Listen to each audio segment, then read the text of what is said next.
NEET தேர்வு எல்லா மாநிலத்திலும் இருக்கு, எல்லாரும் அக்செப்ட் பண்ணிட்டாங்க.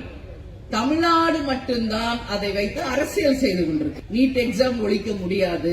நீட் எக்ஸாம் ஒழிக்கப்படும் முதல் கையெழுத்தே நீட் எக்ஸாம் தான் ஒழிப்போம் அப்படின்னு சொல்லி ஆட்சிக்கு வந்தாங்க. ஆனா அந்த நீட் எக்ஸாமை கொண்டு வந்ததே இந்த மாவட்டத்தில் இருக்கின்ற சுகாதாரத்துறை அமைச்சராக இருந்தவர், அவர் பேர் காந்தி செல்வன் அப்படிங்கிறவர் தான். அவர் அந்த நீட் தேர்வை கொண்டு வந்தவர் என்பது அவமானத்தை தலைகுனிய வேண்டிய ஒரு விஷயமா நான் பதிய வைக்கிறேன். கொண்டு வந்ததே இவங்க தான். அப்ப எப்படி நீட் எக்ஸாம் நீங்க ஒழிப்பீங்க? வந்தவொடனே எப்படி முதல் கையெழுத்துல நீட்டை ஒழிப்பீங்க? அப்ப இதெல்லாம் ஏமாற்று வேலையா இல்லையா? அப்ப ஏன் மக்களை ஏமாற்றுகிறீங்க, பொய் சொல்றீங்க? இன்னைக்கு இந்தியா முழுக்க நீட் தேர்வு எல்லா மாநிலத்திலும் இருக்கு, எல்லாரும் அக்செப்ட் பண்ணிட்டாங்க. தமிழ்நாடு மட்டும்தான் அதை வைத்து அரசியல் செய்து கொண்டிருக்கிறாங்க. நிச்சயம் நான் சொல்றேன், இன்னைக்கு ஸ்டூடெண்ட்ஸ், பேரண்ட்ஸ், நீட் எக்ஸாம் ஒழிக்க முடியாது. யாரு நினைச்சாலும் அதை நீக்க முடியாது. இதுதான் உண்மை.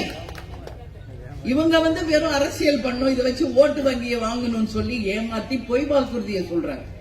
இதுல எந்த உண்மையும் இல்லை என்பதை மாணவர்களும் ஆசிரியர்களும் பெற்றோர்களும் நல்ல புரிஞ்சுக்கிட்டு மாணவர்களை நல்ல படிக்க வைங்க.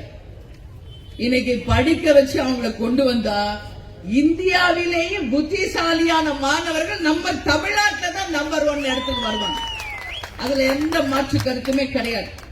ஆனா அவங்களை சிந்திக்க விடுறது இல்ல, அவங்களை யோசிக்க வைக்கிறது இல்ல, குழப்பறது. எதுக்கு நீட்டுக்கு படிக்கிறீங்க, அதான் வரப்போது இல்ல, இப்படியே குழப்பி அவங்கள இன்னைக்கு ஒழுங்கா படிக்க கூட முடியாத ஒரு நிலைமைக்கு கொண்டு போய் இங்க குழப்பத்தை கொண்டு வராங்க. யாரும் அதை நம்பாதீங்க. நிச்சயமாக பொய் சொல்கின்ற ஆட்சியாளர்கள் தான் இங்க அதிகமாக இருக்கிறாங்க என்பதை மன வேதனையோட நான் சொல்றேன். Sathyabama Institute of Science and technology